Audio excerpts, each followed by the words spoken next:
नमस्कार, मैं उमेश सरस्वाल। आप देख रहे हैं लोक महाराष्ट्र न्यूज़ चैनल। आज हमारे साथ में जुड़े हैं बलीराम बोडके जी, जो दिव्यांग विकास फाउंडेशन के संचालक हैं। मैं उनसे कुछ जानकारी चाहता हूं। हमारे महाराष्ट्र में दिव्यांग जो भाई बहन रहते हैं, उनके लिए महाराष्ट्र में क्या सुविधा है, क्या क्या उन्हें सुविधा दी गई है महाराष्ट्र में। आइए उनसे जानते हैं। नमस्कार बलीराम जी। नमस्कार, मैं बळीराम बोडके, दिव्यांग विकास फाउंडेशन संचालक, महाराष्ट्र राज्य। मी प्रथम महाराष्ट्रामध्ये भारतातील पहिले दिव्यांग मंत्रालय दिलेले आहे. पण त्या दिव्यांग मंत्रालयात विविध योजना बरेच GR शासनाने काढलेले आहेत. त्यापैकी महाराष्ट्रामध्ये सर्वात अधिक दिव्यांगासाठी शाळा सुरू करण्याचं धाडसत्र अधिकारी आणि संस्थाचालकांनी मिळून सुरू केलेलं आहे. 1981 हे अपंग वर्ष होतं. त्यावेळी भारतातील दिव्यांगाचे पुनर्वसन व्हावे या उद्देशाने भारत सरकारने विशेष प्रोग्राम घेऊन नौकर भरती करून पुनर्वसन करावे हे ब्रीद लक्षात ठेवून भारत सरकारने त्याची अंमलबजावणी केली.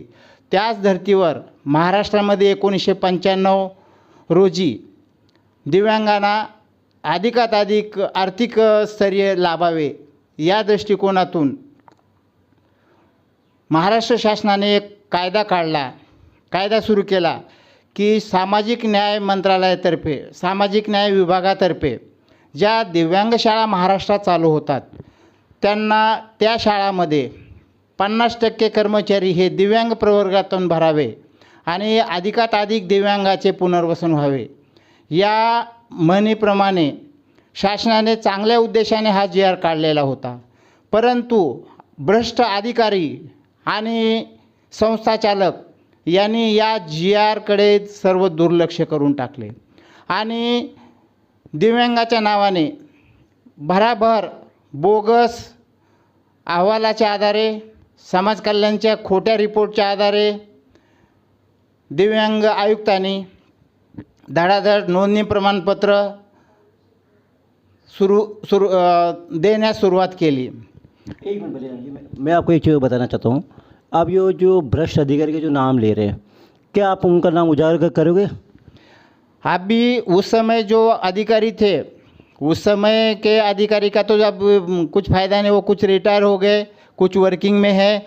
मगर अभी जो मैं नाम उजागर करूँगा वो विष्णुदास घोड़के, डेप्यूटी सेक्रेटरी दिव्यांग मंत्रालय, ये ऐसे कारनामे करते हैं. एक मैं एग्जाम्पल के तौर पर मैं एक आपको उदाहरण बताता हूँ. कोल्हापुर की हैंडीकैप दिव्यांग व्यवसाय संस्था है, उसमें 100 हैंडीकैप प्रशिक्षित का प्रवेश का मंजूरी है शासन का. मगर जब जिला समाज कल्याण अधिकारी कोल्हापुर जब वहाँ स्कूल में इंस्पेक्शन करने के लिए जाते हैं तो वहाँ पे सिर्फ 20 स्टूडेंट मिलते हैं उनको, और वो जो है अभी 10-15 साल से 100 स्टूडेंट का अनुदान उठाते हैं. तो ये जो तफावत है, 20 स्टूडेंट है और 100 का अनुदान उठाते हैं, तो 80 का बोगस 20 स्टूडेंट के ऊपर 25 शिक्षक कर्मचारी अभी अवेलेबल है और 25 का उन्होंने मंजूरी के लिए प्रस्ताव रखा था. मगर माननीय पुरी आयुक्त पुणे, इन्होंने उनका प्रस्ताव ठुकरा दिया था. ठुकराने के बाद में विष्णुदास घोड़के साहब ने एक स्पेशल ऑर्डर निकाला. सभी विभागीय औरंगाबाद, नागपुर, कोल्हापुर, औरंगाबाद, नांदेड़, पुणे सभी विभागीय अधिकारी को एक पत्र निकाल के वो संस्था का जो बोगस संस्था जिन्होंने आयुक्त ने फेंटाल लिया वो प्रस्ताव, तो उन्होंने अपने दम के ऊपर कुछ मांडवली करके, कुछ व्यवहार करके अपन खुद सुनावनी लेके उनका प्रस्ताव के मंजूरी के लिए उन्होंने ये किया. दूसरा ये बताना चाहता हूँ, जब ये आप ये जी जो भ्रष्ट अधिकारी है उनके खिलाफ आपने न्यायालय में कुछ मतलब ना पिटीशन दाखिल की है या कुछ कार्रवाई के लिए न्यायालय में गए हो? गए 2 साल से मैं खुद इसके बारे में पत्र व्यवहार कम से कम 100-200 पत्र मुख्यमंत्री को, 100-200 पत्र आयुक्त को, मुख्य सचिव को, फाइनेंस मिनिस्टर को, सबको दे चुका हूँ। हमारे जो मुख्यमंत्री उनको भी आपने मतलब पत्र व्यवहार किया, पर उन्होंने कुछ कार्रवाई की या नहीं की? उसमें एक हमें कमी नज़र आई। ये दिव्यांग बोले तो उनके ऊपर ऐसे है कि योजना मिलती है, योजना के नाम पे पैसा मिलता है, मगर वो जो गांव का दिव्यांग है उनके पास पहुंचता है क्या, ये कोई डाटा इनके पास नहीं है। जब मैं 5 जून को दिव्यांग सचिव के पास गया मिलने के लिए, तो उन्होंने जो बताया कि भाई ये डाटा हमारे पास नहीं है।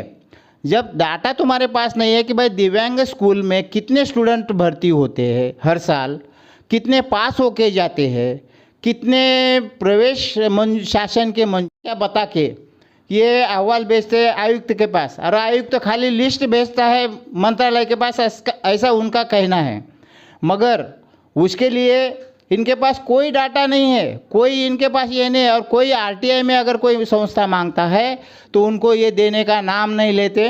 ये झूठे ये करके हैंडीकैप के नाम पे बाज़ार मान के रखा है। कम से कम 1100 से 1500 करोड़ रुपए का हर सालाना ये दुर्व्यवहार करते हैं, ऐसा हमारा कहना है। आइए देखते हैं बलीराम जी बोड़के के जो दिव्यांग विकास फाउंडेशन के संचालक है, उनकी लड़ाई कहाँ तक जाती है। दिव्यांग भाइयों बहनों को क्या ये न्याय दिला पाएंगे? क्या महाराष्ट्र सरकार उनको न्याय